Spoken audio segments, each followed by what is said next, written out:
Hey everybody, what's going on? It's Thursday, December 24th, 2020, Christmas Eve. Thanks for joining me. Ted here with you. GOP blocks House Democrats' attempt to pass a $2,000 stimulus checks. So just when you thought we'd all come to an agreement and that was it, Trump comes out, says it should have been more, $2,000. Supposedly the Democrats come up with a plan and try, as of today, to pass $2,000 stimulus checks, which in my opinion still wouldn't be enough if you're 6 months behind on your rent, you don't have a job, this moratorium is ending. But hey, at least they're trying to get something, I guess. Try to keep it positive. The Democrats moved to increase the size of the checks after President Trump threatened to oppose a more than $2 trillion pandemic aid federal funding bill because it included $600 checks to most Americans rather than $2,000 checks. The massive stimulus and government funding bill, which Congress passed Monday after Trump took little role in the talks with lawmakers, crafted it, including $900 billion in coronavirus relief. So that deal was also to keep the government open. So while you're out here celebrating Christmas, not able to pay your bills or put presents under the tree, they're bickering over nonsense, trying to sneak their agenda into these bills, get what they want out of the bill. If you read the article, go there, do due diligence yourself. Check this article out. If you read the whole article, I mean, it's really a hit piece, to be honest with you. It kind of tries to trash Trump and the Democrats. The GOP is the grand old party, if you didn't know, or otherwise known as the Republicans. But while we're struggling out here, everyday average Joe is out there struggling. These guys can't get it done for us. And these are our leaders. These are the people that are supposed to be our leaders and people that are supposed to represent us in our government and get the job done for us. But as I've been saying for a long time, those jobs have been hijacked by career politicians, which that shouldn't be a thing to begin with. But don't feel bad if you are struggling. This is a story. I'm going to read you this whole article because I'm sure that there is people out there that can relate. Some people might be blessed. I'm one of them. I'm not struggling that hard, but I see what's going on. And I know people that are struggling hard. And here's a story of a family that is struggling. We are struggling. A bleak Christmas for America's jobless. Last Christmas, Shanita Matthews cooked up a feast for her family of 3. Roast chicken, barbecue spare ribs, spinach, macaroni, and cheese. This year, they'll be sticking to tuna fish and crackers among the few items that she can afford at the supermarket. We're not really doing Christmas. I guess you can say it that way, said Matthews, who lives in Suwanee, Georgia. We are struggling. We are tired, and all I have is my faith. And like nearly 10 million other Americans, Matthews has been jobless since the viral pandemic ripped through the United States economy in March, triggering a devastating recession and widespread unemployment. Now, many months later, they face a holiday season they hardly could have foreseen a year ago. Too little money to buy gifts, or cook large festive meals, or pay all of their bills. Nearly 8 million people have sunk into poverty since June after having spent $1,200 checks that the government gave most Americans in the spring and a $600 a week supplemental jobless benefit expired in July, according to research by Bruce Meyer at the University of Chicago and 2 other colleagues. And finding a job is getting even harder. Hiring in November slowed for a 5th straight month, with U.S. employers adding the fewest jobs since April. Some relief may potentially be on the way. This week, Congress approved the $900 bill pandemic rescue package that included a $300 a week unemployment benefit cash payment of up to $600 for most individuals and a renewal of extended jobless aid programs that are about to expire on Tuesday night. Though President Donald Trump injected doubts about that urgently needed federal aid by attacking the rescue package as inadequate and suggesting that he might not sign it into law, because it was too small and he wanted larger payments. Help, in the meantime, can't come soon enough for Matthews. With her bank balance now negative, she worries that her account could be closed if she doesn't receive financial aid soon. Matthews, 41, has been struggling with her finances since she had to shut down her wedding business in March, when ceremonies were canceled and any need for centerpieces and flower arrangements she made suddenly evaporated. Matthews was denied unemployment aid by Georgia's Labor Department. She doesn't understand why and is appealing the decision, but the process is slow and she's waited months just to get a hearing. Despite being a registered nurse, Matthews has been unable to land a job. She can work only late hours because she often needs to help her 6-year-old daughter, who must do virtual learning at home when virus cases spike at her school. So basically, you get the point.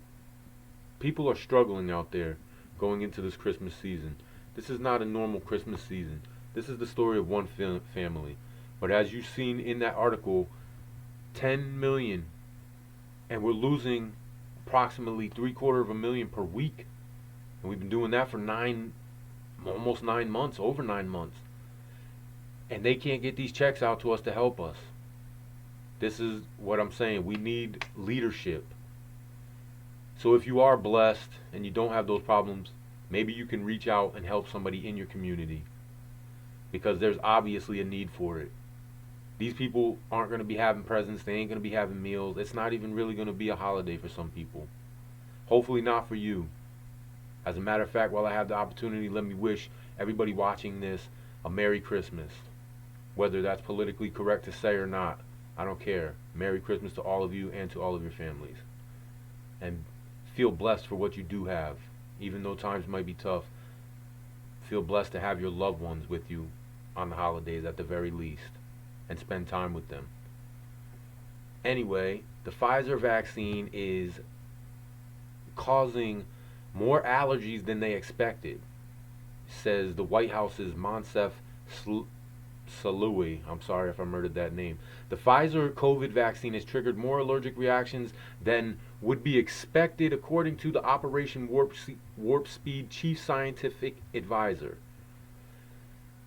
It says on Wednesday, Slaoui said, according to CNN, that the frequency of allergic reactions as it stood yesterday is superior to what one would expect with other vaccines.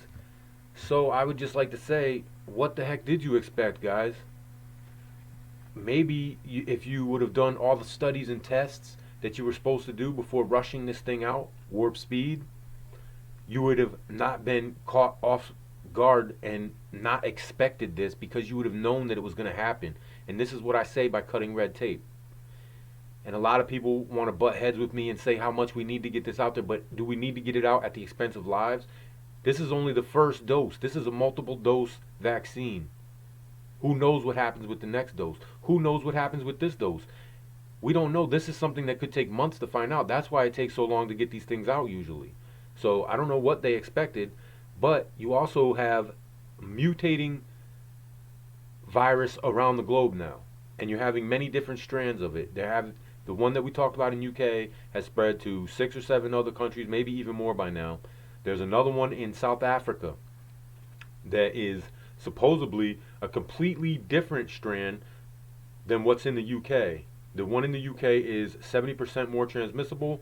The one in South Africa is not as transmissible, but supposedly their studies, being a third world country basically in most parts of Africa, honestly, the leaders are telling us that their numbers are very, very behind and lacking.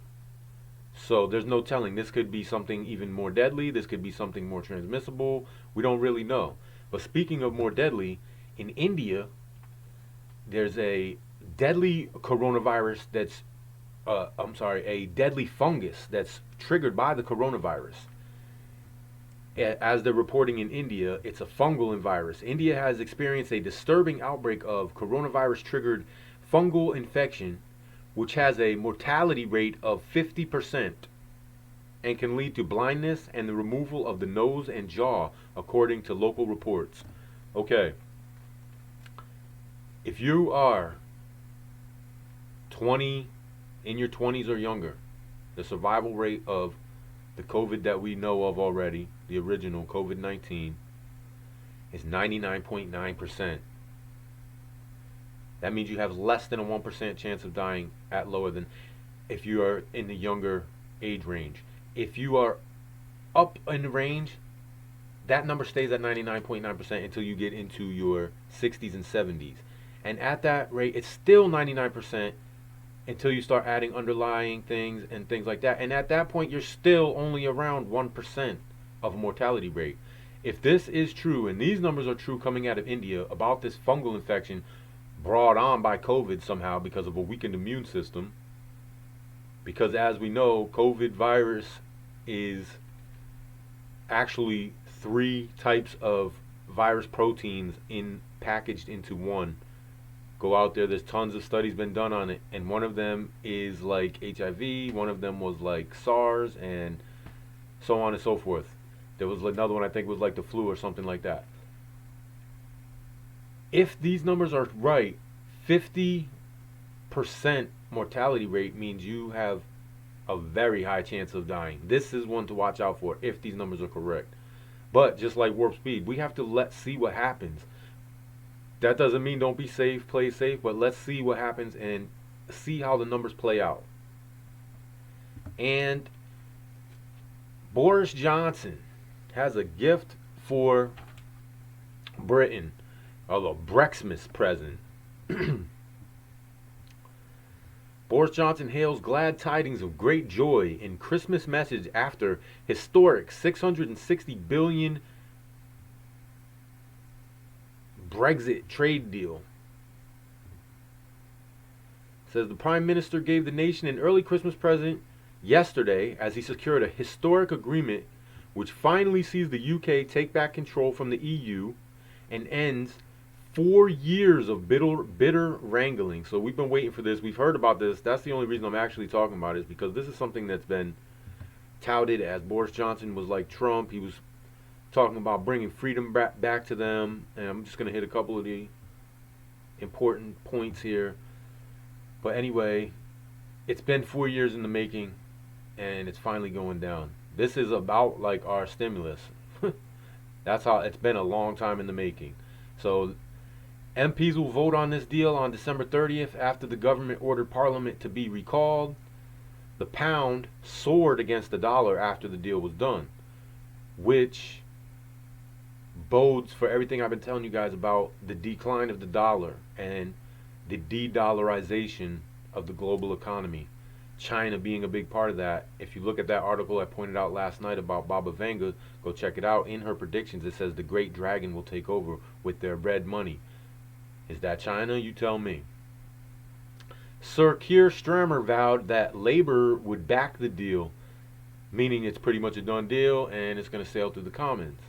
Michael Barnier will set out the details of the deal to the EU ambassadors on Christmas morning.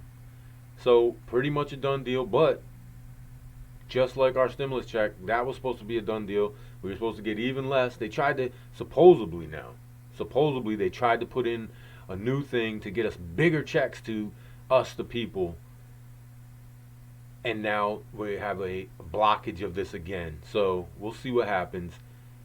Hopefully, according to that article, they're going to get something done by Tuesday of next week. So, I mean, anyway, guys, I'm out of here. Merry Christmas. I hope you have a wonderful Christmas with your family on this great holiday season. Feel blessed for everything that you have. And if you can, reach out. Help some of those who are not quite as blessed as you. Everything we talk about, don't ever be scared. Be prepared. Let me get a thumbs up. Please consider subscribing. And have a good holiday. I'll see you guys in a couple days.